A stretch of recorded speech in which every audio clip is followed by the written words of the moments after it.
Before I start, as a small introduction, I am a PhD student at the Institute of Skovoroda in Kiev, and the main aim of my research is the concept of dhyana in the tradition of yoga, in the philosophy of yoga, which is usually translated as meditation. Working on this thesis, I have come upon the material that I'm going to be presenting today. And the main idea is actually is in the title of my speech. What I want to say, and my thesis is that in this period, 12th to 14th century AD, we see that the embodily practices, I call it somatics, from the Greek word soma, the body. This period in this period, bodily practices come in and are being introduced in different esoteric traditions, such as yoga in India, such as hesychasm in Greece, in Mount Athos, such as Spain with Abraham Abulafia, and such as Rumi, the Sufi from Konya, from the South Turkey. So I get down to the material. So as I said, in yoga, two texts appear in 13th, 14th century, which are Dattatreya Yoga Shastra and Garaksha Shataka. And here I'm basing my argumentation on the work of James Mallinson from the University of London, SOAS, who has translated, he's a Sanskritologist, and he translated these texts, and he was the one who said that we have the body practices, different body practices, different movements as asanas, as bandhas, in these texts. Before, there are nothing like this in the tradition of yoga, if you can call it a tradition, but also in different yogic texts from different teachers, we don't see that. We see asana, for example, in the Yoga Sutra of Patanjali, but the asana in Yoga Sutra is Sthira Sukham in Sanskrit, which means stable and comfortable. So body is perceived as something that is like an obstacle to meditation, meditation as a thinking process, a cognitive process. So we have to stabilize ourselves so that the body won't be an obstacle to think. And in this period, Gorakshanath, this a very interesting mythological person whose authorship, these texts, the authorship is given to him from these texts. But in India, it's a difficult question who is the author, and so I won't go into that. So in these texts, the asana becomes something that is movable, and the body becomes an instrument to a certain mystical experience. And that was first time that something like this happens. If we go further and talk, for example, of the Konya and the Mivlevi order, at the same period, in about 13th century, the rhythmic breathing and the whirlings, these whirling dervishes, these techniques are being introduced.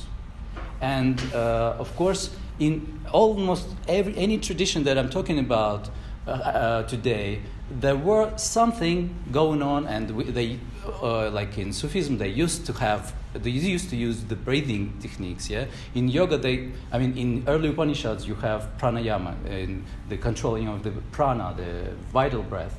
but there was no body movement. The body was always an obstacle. And here we come to the Mivlevi order, and he's saying, okay, let's whirl. Yeah? And in this whirl, when we stand on our left leg, and we during the whirling, we get to know the God. So at the same period, in the Mount Athos in Greece, the Nicephorus, the Hesychast, the Gregory Palamas, and Gregory of Sinai describe a whole list of somatic techniques.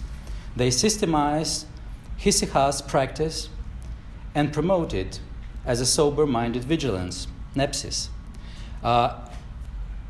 And here also I base my argumentation and material on the Russian historian of religion, the Alexei Dunayev, who's working only on hesychasm.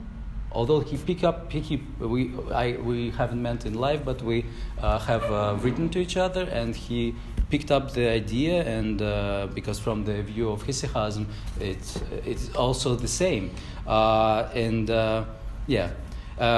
so then, and about the practices, I will come back to the practices in hesychasm. So at the same time, Abraham Abulafia, a mystic, so like you would say a Kabbalist, but some argue that, developed a complex system of practices with emphasis placed also on mystical physiology and on body movements, also with control of breathing. So from India to Spain, esoterics almost simultaneously started to use breathing and physical exercises as a tool, so they used the body as a tool to attain mystical insights. Three constituents of mythical physiology of that period can be signed out, and I will present them. So I point out three of them: bodily postures, even dynamic bodily postures, not stable as in classical yoga. For example, in the example of yoga, breath control, and concentrating on certain parts of the body. These three constituents I would like to point out. So if we talk of the body postures, there were postures for praying in hesychasm. It is worth noting that until 13th century it was believed that praying should be done in a standing position. And innovations introduced by Nicephorus and Gregory of Sinai, praying in seated positions, were rather drastic. Also, in Gregory Palama also talks about it, that by praying and doing the Jesus prayer, you have to put your chin on the chest and take the position of an embryo. And he's talking about how it can be uncomfortable. You have to take it to get to a certain state. In yoga, the Garaksha Shataka, the earliest text attributed to the line of Garaksha, introduces 2 canonical asanas and 3 bandhas. Abulafia introduces 3 shin movements. Rumi suggests sema, a dynamic exercise performed standing on the left leg so that dervish rotates on his axis. And that is why also one of the reasons I use the metaphor of the axial age, because we see, we connect the body and the spirit in the spirit, and we see a person, a human, a practitioner, that would be the best word for it, we see as a practitioner becoming the axis of his mystical experience. And I think the Rumi caught this idea also because I've been to Konya and I've studied in the Mivlevi order, and it is a very important point that they stress that there is an X when you stand on your left leg, because left leg, your heart is also on the left, and when you stand, your heart and your left side is the base, the X around which everything circles around. So the breath control, Garaksha Shataka, tells us about 4 types of breath control. And these texts in this period is very interesting, not only because they introduce all of this, but they introduce it as a system. Everything is connected, the breathing, the movements of the body, the physical exercises, and in yoga it's called drishti. The yoga is, I'm more familiar with yoga, yeah? The drishti, so where you pay your attention to the body. And this is also an interesting, I go a little bit outside of my topic, but the 8 darshanas, or the 6 darshanas sometimes it's said, of philosophy. In India they call philosophy the darshana, which has the same Indo-European root, drsh, as a point of what you look at. So they call it also in yoga drishti, the point where you look at in the body. Yeah, so you could also connect that with certain somatic or embodied philosophy.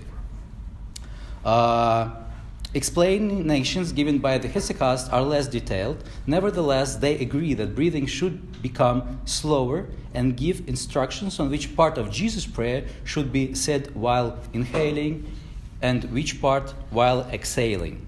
And there is a little bit it depends on the author, because some would say that you had to say this part of the Jesus prayer by inhaling, this part in exhaling. Some say you should say it by controlling the breath. So you intake, control the breath, say the Jesus prayer, and then inhale. And there are different views on this. But all of them would lead to a certain state, mystical state. The technique is also used by whirling dervishes. Abraham Abulafia introduces the full breath. This is zikr, Abraham Abulafia introduces also the full breath method that involves the abdomen, the diaphragm, and the clavicles. Its rhythm being accurate 18 cents per minute. He even points out this detailed information. And anyone who has been done yoga or read yogic texts, he would understand that 18 cents per minute, it sounds very much like the Middle Ages texts in yoga, with the same descriptions, 18 breaths per minute. So, and the third one, the concentration on certain parts of the body. Pseudo-Simeon suggests that the practitioner should set his chin against the chest and take a look in the middle of the belly, the navel. Pseudo-Simeon, Nicephorus, and both Gregories also recommend turning one's mind to searching for the place where the heart is. Garakshashataka gives a detailed description of the numerous parts on which a yogi should concentrate his attention during the Kundalini awakening practices. And Abulafia mentions that the head and the heart. Mevlevi dervishes fix their eyes on the left hand while concentrating their sensation on the heart. Thus, at the period, there emerged a new complex system of practices based on using the body as a sophisticated instrument of influencing the mind. This time came as a significant stage of the world esotericism for the following reasons. And I point out also some classification of conclusions that one could make from all of this material. From this period on, due to the unified system of body practices, more practitioners have had the opportunity to get in touch with the Supreme through specific physical exercise, because the body language is the easiest language, because everybody has the body, and by repeating what the teacher does, we can get into a certain state without the intellectual part of this. Prior to this, and actually that's what we see nowadays with the popularization of dervishes, whirling dervishes, the asanas and yoga and so on. Prior to this time, esoteric practice involved mainly the mind of the mystic himself. That made this process invisible to the other. So if somebody is sitting in the Moksha Dharma or the Bhagavad Gita explanation, sitting and thinking, you don't know what's going on inside somebody's head, and that he's doing some kind of practice. But when we see some kind of external movements, we associate these movements with certain esoteric traditions. And actually, yoga is now associated with asanas, the whirling dervishes. Everybody knows Mevlevi, even if somebody doesn't know what Sufism is.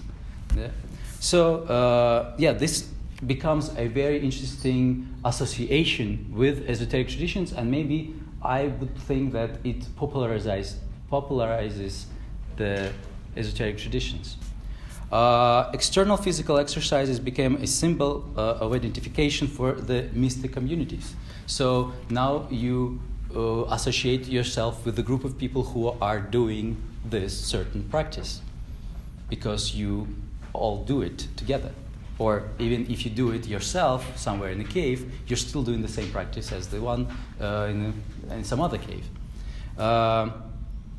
Comprehensible on the surface, physical exercises help esoteric systems to hide and disguise more complicated mystical practices that were generally not revealed.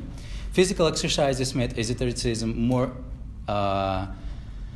intelligible to a greater number of people because body language, well, yeah, I said that. And the role of the teacher, it also changes because you don't need a supreme teacher, yeah, or a big guru, yeah. The guru translated from Sanskrit as a heavy, yeah. So it's something that has a lot of experience and certain experience, yeah. But to do a physical exercise, you don't need that much practice, and we see that the idea of having a guru, it's also loosens its value to some extent. It was the first time that the mystical practices were given a systematic description in text, thus more people could get access to them. And one of the, also a hypothesis that I have is that these ideas in the esoteric tradition, it was the first wave of a view, of a new look on the human body, which then later came out with Renaissance and the anthropological view on a person, on a human. It's center of the universe, the X of the universe.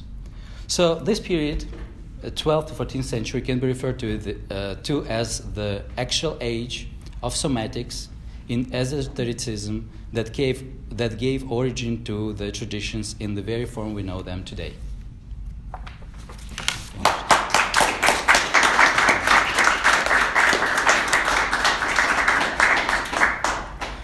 I mean, thank you very much. I'm really astonished. I mean, maybe Lech in his closing remarks will tell us about whether he knew what you were going to be talking about or not, because I think it just really incredibly brought together so many issues that have been raised, and I think genuinely proposed something that in its own way, I mean, to me sounds a plausible hypothesis about calling this a breakthrough, an axial breakthrough of the sort you were talking about. I'm not sure whether you should just call it somatic or in fact psychosomatic, because it integrates Actually, when I was translating this paper into English, I had a big problem of translating this word, because any word you use, you would come under some already extinguished discourse. When you say somatics, you go into psychosomatics and to psychotherapy. If you go to embodied, you go to the physical practices of the physicians. So actually, I should have invented my own word for that, or maybe use the Sanskrit, but it wouldn't be fair to the other esoteric traditions. No, so. I'm sure you will. You will. I mean, but let's open it up. Questions, comments? We've got, again, we made it absolutely on time.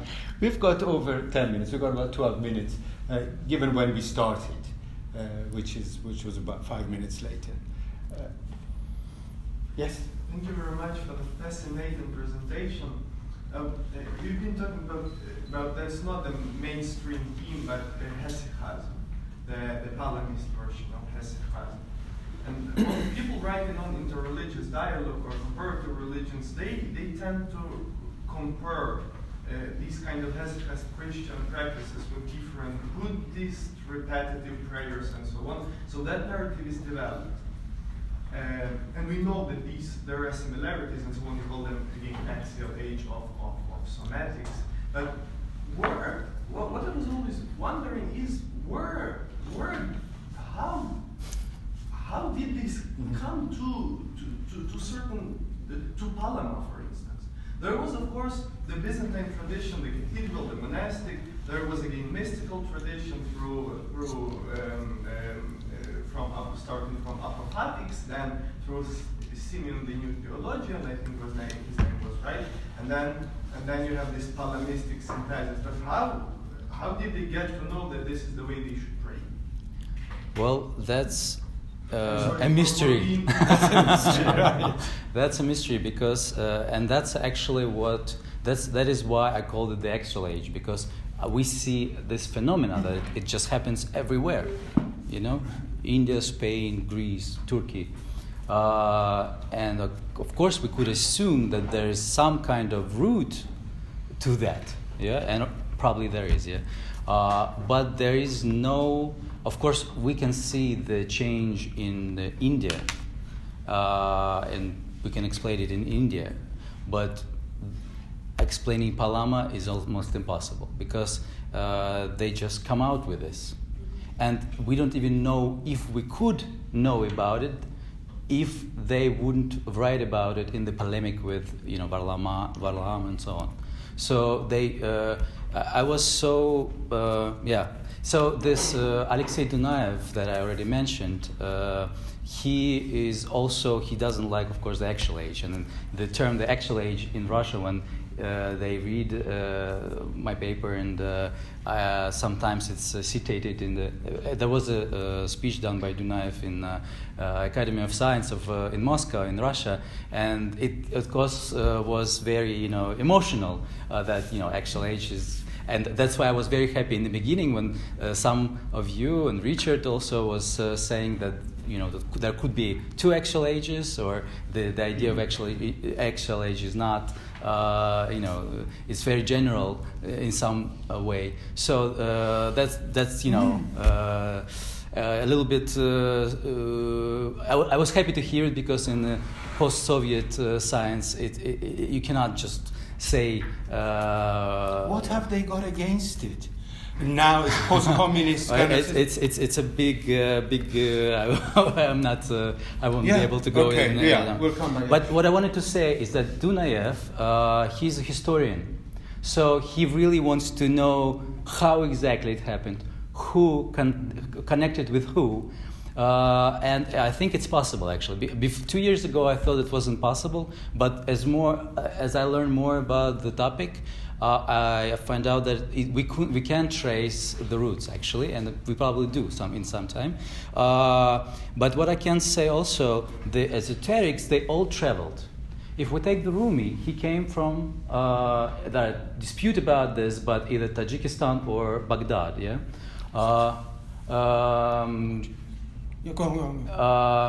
the Abraham Abulafia, although he was from Spain, but he was in the Middle East. He went to visit the Pope, the Nikita III, although he died the day he came, and so on. There's a very interesting story about the travels of the Abraham Abulafia, and there's also he had contacts with Maimonides. And he had with Master Eckhart, and he was a very interesting person. So he had many contacts. So, and because he was in the Middle East, he could have contacted somebody, and maybe he got some ideas for his practices. You mean personal contacts with Master Eckhart and with Maimonides? He studied.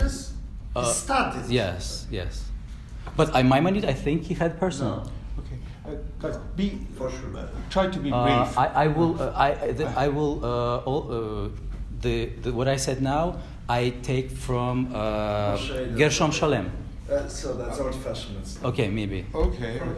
But, Richard. From a very broad perspective, if you look at, say, ancient Greek culture from this perspective, what you find is quite a lot of evidence, both visual and written, for what's sometimes called ecstatic cult, in which bodily movement, a specific kind of bodily movement, gives you a certain kind of knowledge, a certain, or a union with the divine of some kind.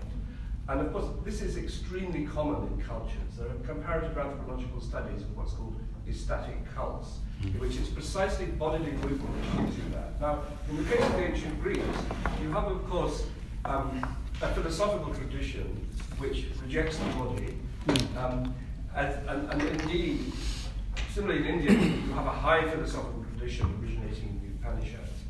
And I imagine that alongside these traditions are popular forms of access to the divine and indeed knowledge through physical movement of a certain kind.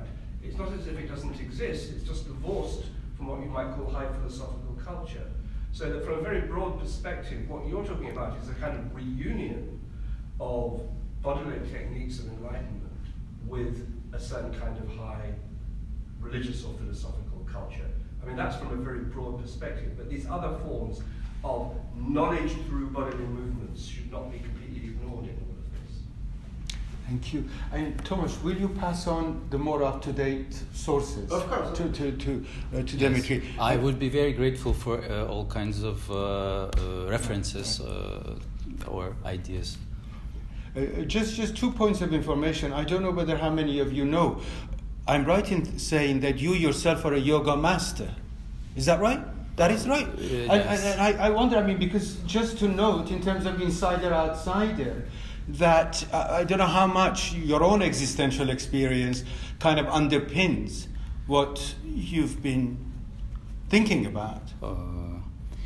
Yes, that is true. That I come from a yogic background, and but when like the comment there was about the Abraham Abulafia, for example, the traditions, Iudaic tradition is pretty much closed for me as a non-Jewish,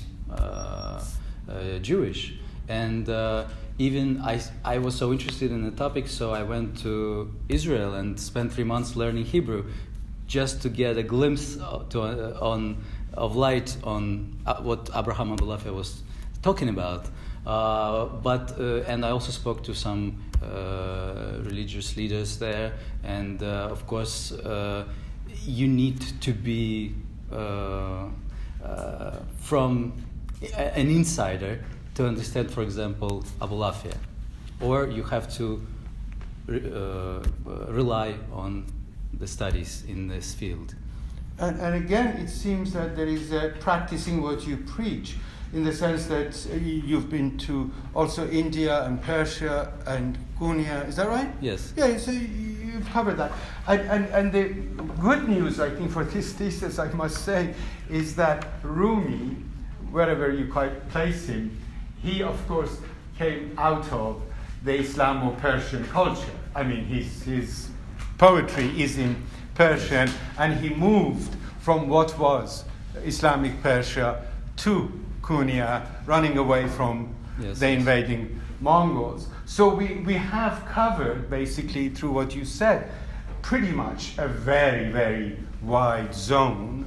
And, well, thank you, everybody, for staying the course and for being here. Thanks a lot. And thank you. Fantastic.